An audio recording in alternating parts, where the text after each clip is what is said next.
आज हम लोग पढ़ने वाले हैं डेटा और वैल्यू क्या होता है। नॉर्मली इसको अगर आसान शब्दों में समझा जाए तो मान लेते हैं हमारे पास एक कैलकुलेटर है, राइट। और हम उस कैलकुलेटर में दो नंबर को ऐड करना चाहते हैं। हमारे पास एक कैलकुलेटर है और इस कैलकुलेटर में हम दो नंबर्स को ऐड करना चाहते हैं। तो हम क्या करेंगे, नॉर्मली दो नंबर मुझे सबसे पहले एंटर करना पड़ेगा। We have to enter two numbers first. Suppose कर लेते हैं कि 2 and 3, these are two numbers. और ये हम टाइप करते हैं कि उसके जो कीवर्ड रहते हैं कैलकुलेटर के, और ये दोनों नंबर एंटर होते हैं। और फिर हम उस ऑपरेटर का भी इस्तेमाल करते हैं, जैसे कि प्लस करना है तो प्लस ऑपरेटर का इस्तेमाल करते हैं। तो हमने तीन चीज़ें एंटर की, पहला नंबर, फिर एक दूसरा ऑपरेटर, फिर ये सेकंड वाला नंबर।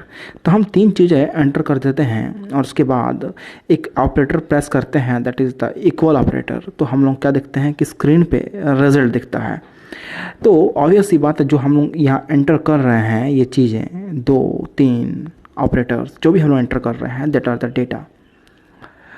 जैसे कि 2 एक डेटा है, 3 is the another data, right. तो जो भी हम किसी भी सॉफ्टवेयर में, किसी भी प्रोग्रामिंग में एंटर करते हैं वैल्यूज़ को, that values are known as data और वैल्यू। सिंपली प्रोग्राम में भी यही होता है कि जो भी हम एंटर करते हैं कंप्यूटर में, यानी कि प्रोग्रामिंग में, वही हमारा डेटा कहलाता है। अब यहाँ एक बात देखें कि डेटा हमने एंटर किया 2, 3, है ना। हमने 2 डेटा एंटर किया। सपोज कर लिया जाए कि हमने 2 एंटर किया, 3 एंटर किया, ये डेटा है। हमने एक नाम एंटर किया, क्या ये भी एक डेटा है। हम एक डेसिमल पॉइंट जैसे कि 1.4923 ये एंटर कर रहे हैं, क्या ये भी एक डेटा है। बिल्कुल, ये भी एक डेटा है। आपने मान लेते हैं सी एंटर किया है, तो क्या सी एक डेटा है। बिल्कुल, सी भी एक डेटा है। हमने सपोज कर लिया कि 23.9265629659 ये एंटर किया, क्या ये भी एक डेटा है। हाँ बिल्कुल, ये भी एक डेटा है। तो जो भी हम लोग एंटर कर रहे हैं, all are known as data. तो anything that we enter in a Java program is known as data और वैल्यू। फॉर एग्जाम्पल, यहाँ पर जो 20 है, ये 20 एक वैल्यू है या ये एक डेटा है। अब वहाँ बात ये है, यहाँ पर बड़ा बात ये है कि ये जो वैल्यू है या फिर जो भी है हमारे पास डेटा है, ये डेटा हम कहाँ स्टोर करेंगे। तो ऑब्वियस सी बात है, लास्ट क्लासेस के वीडियोस में हमने बात किया था कि किसी भी वैल्यू को स्टोर करने के लिए एक वेरिएबल चाहिए होता है ना। हमने लास्ट क्लासेस में बात किया था। तो वेरिएबल्स क्या होते हैं, वेरिएबल्स वो मेमोरी होता है जिसमें हम लोग किसी भी डेटा को स्टोर करते हैं। तो यहाँ पर देखा जाए तो ये एज जो है, एज लिखा हुआ है, ये एज क्या है, ये एज एक वेरिएबल है। यानी कि हम जैसे ही एज लिखे हैं वेरिएबल का नाम, वैसे ही एक मेमोरी क्रिएट हो गया, वैसे ही एक मेमोरी क्रिएट हो गया जावा प्रोग्राम में, जिसके अंदर हम लोग स्टोर कर दिए इस वैल्यू को, दैट मीन्स 20 को। यहाँ पर एक बात क्लियर हो रहा है कि हम अगर कोई भी डेटा या कोई भी वैल्यू एंटर करना चाहते हैं, then we have to create a memory first, and वो मेमोरी को ही हम लोग कहते हैं वेरिएबल। उस वेरिएबल का कोई पर्टिकुलर नाम होता है, जैसे कि यहाँ पर वेरिएबल का नाम है एज। तो एज जो नाम रखा गया है, उस नाम को हम लोग क्या कहते हैं, उस नाम को, जिस नाम से हम लोग उस मेमोरी को पहचान रहे हैं, उस नाम को हम लोग कहते हैं identifier. Identifier is what? Identifier is the name of any variable of any class। किसी भी क्लास का नाम, किसी भी वेरिएबल का नाम, यही कहलाता है आइडेंटिफायर। यानी कि वो नाम जिससे हम लोग किसी क्लास को, किसी वेरिएबल को पहचानेंगे, उसे हम लोग कहते हैं आइडेंटिफायर। फॉर एग्जाम्पल, यहाँ जो हम लोग वेरिएबल है उसका नाम क्या है, उसका नाम है एज। मीन्स हमारे पास जो वेरिएबल का मेमोरी क्रिएट हो रहा है, वेरिएबल मतलब सिंपल मेमोरी क्रिएट हो रहा है, उसको पहचानने का तरीका क्या है कि वो वेरिएबल का नाम है एज। सपोज कर लिया जाए एक वेरिएबल हमारे पास है, उसका नाम है नेम, तो ये अलग वेरिएबल होगा, अलग मेमोरी होगा। बात क्लियर होगा ना। हाँ, अब एक बात देखें आगे, बहुत इंपॉर्टेंट है यहाँ पर, कि ये तो समझ में आ गया कि हम लोगों का वेरिएबल के अंदर में वैल्यू स्टोर होता है। यहाँ पर लिखा भी हुआ है वेरिएबल नेम, ये वेरिएबल का नाम है, ये वैल्यू है। अब यहाँ पर एक बहुत इंपॉर्टेंट चीज़ देखने के लिए मिल रहा है, डेटा टाइप। ये क्या होता है समझते हैं। देखिए इसको, जैसा हमने यहाँ पर देखा कि ये एक डेटा है, ये 2 3 ये भी एक डेटा है, अमित लिखा हुआ है ये भी एक डेटा है, राइट। और 1.4923 दिस इज ऑल्सो डेटा। यहाँ पर एक लिखा हुआ है ये पूरा 23.9265629659 ये भी एक डेटा है। अब सारे अगर डेटा हैं, क्या सारे डेटा सेम हैं? आप कहोगे सर नहीं, ये कुछ और डेटा है, मतलब इसका टाइप कुछ और है, यानी कि ये दिखने में कुछ और टाइप का लग रहा है कि ये एक होल नंबर लग रहा है, राइट। यहाँ हम अगर देखें ये दोनों ही डेसिमल वाले डेटा लग रहे हैं, यानी कि डेसिमल नंबर लग रहा है। अगर हम इसी को देखें तो ये तो नंबर ही नहीं है, ये तो एक कैरेक्टर है, एक लेटर है इंग्लिश का। अगर हम इसको देखें तो ये भी कोई नंबर नहीं है, ये भी कैरेक्टर भी नहीं है, ये ग्रुप ऑफ कैरेक्टर हैं जहाँ पर बहुत सारे कैरेक्टर हैं, ए है, एम है, आई है, टी है। इसको हम लोग कुछ और नाम बोलते हैं, इसे हम लोग कहते हैं स्ट्रिंग। एनीवेज ये हम लोग बाद में बात करेंगे इसके बारे में। तो हमारे पास देखा जाए तो डेटा का भी अलग अलग टाइप है। कोई डेटा नंबर वाला होता है, तो कोई डेटा लेटर वाला होता है इंग्लिश के, तो कोई डेटा ग्रुप ऑफ लेटर होते हैं ना। यानी कि हर एक जगह पर देखा जाए तो डेटा का टाइप डिफरेंट है। सो क्या हम अलग अलग टाइप के डेटा को, ये अलग अलग टाइप के डेटा को क्या हम लोग एक ही वेरिएबल में स्टोर कर सकते हैं क्या? यानी कि अगर हम लिखे हैं एज नाम का वेरिएबल, क्या इसके अंदर में हम लोग एज स्टोर किए हैं, कोई नंबर, क्या इसी एज नाम के वेरिएबल के अंदर में क्या हम किसी का नाम एंटर कर सकते हैं क्या? सवाल आता है दिमाग में, है ना। बात कर लेते हैं, सपोज ये प्लास्टिक में अगर हम कोई सामान रखे हैं, क्या उसी प्लास्टिक में हम दूसरा कोई सामान भी रख सकते हैं क्या? बात सही है। तो हमारे पास कंटेनर यानी कि ये जो वेरिएबल है मेमोरी, ये एक है, और हमारे पास डेटा जो एंटर करना है वो बहुत तरीके का है। तो क्या हम एक ही तरह के वेरिएबल के अंदर में क्या हम लोग अलग अलग तरह के बहुत सारे टाइप के डेटा एंटर कर सकते हैं क्या? सवाल ये आता है।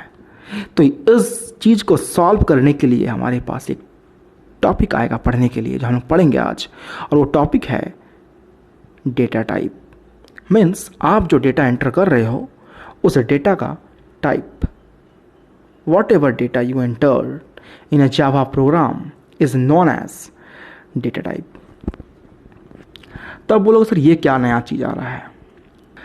तो इस नए चीज़ को देखिए कैसे समझते हैं। सबसे पहले इसका डेफिनेशन देख लिया जाए कि data type basically refers to as the type of data, कि आप किस तरह का डेटा एंटर कर रहे हो, नंबर है, कैरेक्टर है, या फिर ग्रुप ऑफ कैरेक्टर है, किस तरह का है ना। Whenever we need to store a value, जब भी हम लोग किसी वैल्यू को स्टोर करने का ज़रूरत पड़ता है किसी वेरिएबल के अंदर में, the respective data type must be mentioned so that the system may structure the memory location for the proper storage। यानी कि जब हम किसी भी वैल्यू को, जब भी किसी डेटा को किसी वेरिएबल के अंदर में डाला जाता है, स्टोर किया जाता है, तो हमें इस वेरिएबल का एक पर्टिकुलर टाइप जावा प्रोग्राम को बताना पड़ता है। इससे क्या होता है, जो वेरिएबल आपने डिक्लेयर किया है उस वेरिएबल का मेमोरी का जो स्ट्रक्चर है वो प्रॉपर्ली बिल्ड हो सके। यानी कि उस मेमोरी में किस तरह का डेटा आने वाला है ये अगर पता हो जाए, देन इस मेमोरी को उस तरह से डिज़ाइन करेगा जावा का प्रोग्राम। अगर इसमें कोई नंबर आने वाला है तो इसका स्ट्रक्चर नंबर के टाइप का होगा। अगर इसमें कोई डेसिमल वाले नंबर्स आ रहे हैं तो इसका नंबर का डेसिमल वाले नंबर का जैसे इसका स्ट्रक्चर होगा। अगर इसके अंदर में कोई कैरेक्टर आ रहा है, कोई लेटर आ रहा है इंग्लिश का, तो उसका स्ट्रक्चर वैसा होगा मेमोरी का। और इसके अंदर में अगर कोई नेम आ रहा है यानी ग्रुप ऑफ कैरेक्टर आ रहे हैं, तब क्या होगा कि इस मेमोरी का स्ट्रक्चर उस पर्टिकुलर डेटा के अकॉर्डिंग होगा। Means we have to first declare the type of the variable so the Java program can build the structure of the memory that you create to store particular data or value। तो इसे करने के लिए हमें क्या करना पड़ता है? इसे करने के लिए हमें सबसे पहले जो वेरिएबल लिखा हुआ है ना, ये वेरिएबल है, इस वेरिएबल के आगे हमें उस वेरिएबल का टाइप लिखना पड़ता है, यानी कि उस वेरिएबल का डेटा टाइप लिखना पड़ता है। तो आप ये सवाल आता है दिमाग में कि सर कितने तरह के या फिर क्या क्या डेटा टाइप हमारे पास प्रेजेंट हैं। डेफिनेटली मैं ऐसे बताऊंगा आपको, निश्चिंत रहें। लेकिन उसके पहले ये समझ लें कि डेटा टाइप और वेरिएबल और उस वेरिएबल के अंदर में वैल्यू किस तरह से स्टोर किया जाता है। उसके बाद हम नेक्स्ट क्लासेस के वीडियोस में ये समझेंगे कि कितने तरह का डेटा टाइप प्रेजेंट है और उस डेटा टाइप का यूज़ हम लोग कैसे करते हैं। तो चलिए सबसे पहले समझते हैं कि किसी भी वेरिएबल को डिक्लेयर कैसे किया जाता है, यानी कि how to declare a variable, how to declare a variable. तो सबसे पहले आपको किसी भी वेरिएबल का जो नाम है वो आपको लिखना होगा, वेरिएबल नेम। जैसे कि एज एक वेरिएबल का नाम है और इस वेरिएबल नेम के आगे आपको उसका डेटा टाइप लिखना होगा। ये वेरिएबल किस तरह के डेटा को स्टोर कर पाएगा वो डेटा टाइप आपको इसके आगे लिखना पड़ेगा। और फिर इक्वल ऑपरेटर, अच्छा हम लोग डिक्लेयर कर रहे हैं, ठीक है, तो बस इतना, यानी कि डेटा टाइप और उस वेरिएबल का नाम और इधर सेमीकोलन देते हैं। ये हम लोग बाद में बताएंगे। फिलहाल डेटा टाइप और वेरिएबल का नाम। तो एक एग्जांपल देख लेते हैं। जैसे सपोज मैं अभी आपको बता देता हूँ कि एक डेटा टाइप का नाम है इंटीजर। मैं आपको फिलहाल बता रहा हूँ, बाकी डेप्थ में हम लोग नेक्स्ट क्लासेस के वीडियोस में पढ़ेंगे। अभी फिलहाल जान लीजिए। तो अगर मान लीजिए मेरा एक डेटा टाइप है इंटीजर, तो उसका लिखने का तरीका है INT। मैं आपको सारा बताऊँगा कि किस तरह लिखा जाता है। अभी एग्जाम्पल दे रहे हैं, देख लीजिए। तो आपका सबसे पहला काम क्या होता है? डेटा टाइप को डिक्लेयर करना। तो हमने डेटा टाइप को लिख दिया। उसके बाद क्या लिखना पड़ता है? वेरिएबल का नाम।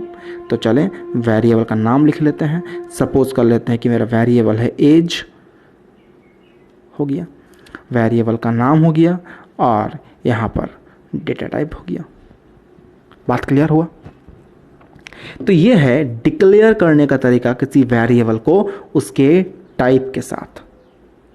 इसका मतलब क्या साबित हो रहा है कि जैसे ही आप ये स्टेटमेंट लिखते हो जावा प्रोग्राम में, वैसे ही मेमोरी एक क्रिएट होता है जिसका नाम एज होगा।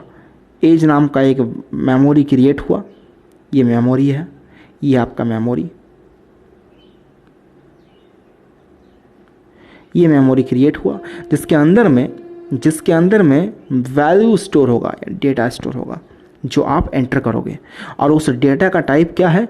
इंटीजर। यानी कि जावा समझ गया है कि ये एज नाम का जो वेरिएबल है ये सिर्फ नंबर को एंटर कर पाएगा। अब बोलोगे सर सारे नंबर, पॉइंट वाले नंबर भी क्या? नहीं, पॉइंट वाले नंबर नहीं। इंटीजर नाम का जो डेटा टाइप होता है इसमें सिर्फ और सिर्फ बिना पॉइंट वाले नंबर आते हैं, यानी कि बिना डेसिमल पॉइंट वाले नंबर आते हैं, ओनली होल नंबर। जैसे कि सपोज कर लेते हैं 100 आ रहा है, जैसे कि सपोज कर लेते हैं कि 20 आ रहा है। ये सब इंटीजर नंबर। हम बताएंगे इसके बारे में डेप्थ में, डेटा टाइप को पूरा डिस्क्रिप्टिव में पढ़ेंगे। लेकिन फिलहाल एक एग्जाम्पल था कि आपका स्ट्रक्चर क्या होगा और आपका डिक्लेरेशन कैसे होता है ना? बात समझ में आ रहा है? अब इसमें अगर वैल्यू स्टोर करना है आपको, तो वैल्यू स्टोर करने के लिए हम लोग क्या करेंगे? देखिए, वैल्यू किसी भी डेटा के, किसी भी वेरिएबल के अंदर में जब वैल्यू स्टोर किया जाता है उसे हम लोग कहते हैं इनिशियलाइजेशन। इनिशियलाइजेशन मतलब होता है किसी भी वेरिएबल के अंदर में वैल्यू को स्टोर करना।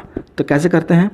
INT डेटा टाइप लिखा हुआ है, फिर एज लिखा हुआ है, इक्वल ऑपरेटर देते हैं और वो वैल्यू लिख देंगे जिसमें इस वेरिएबल में डालना है। जैसे कि मान लेते हैं 35। इसका मतलब क्या हुआ? इसका मतलब मेमोरी क्रिएट हुआ। इस मेमोरी का नाम हो गया एज। टाइप हो गया इंटीजर और वैल्यू हो गया 35। बात समझ में आया?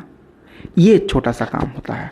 तो आज के इस वीडियो में हमने ये सब चीज़ें समझे कि डेटा टाइप क्या होता है, डेटा क्या होता है या वैल्यू क्या होता है, डेटा टाइप के साथ किसी भी वेरिएबल को डिक्लेयर कैसे किया जाता है और उस वेरिएबल के अंदर में वैल्यू कैसे स्टोर होता है। छोटी छोटी चीज़ें हैं, जो बारीक बारीक चीज़ें हैं, जो आपको समझ में आ चुका है।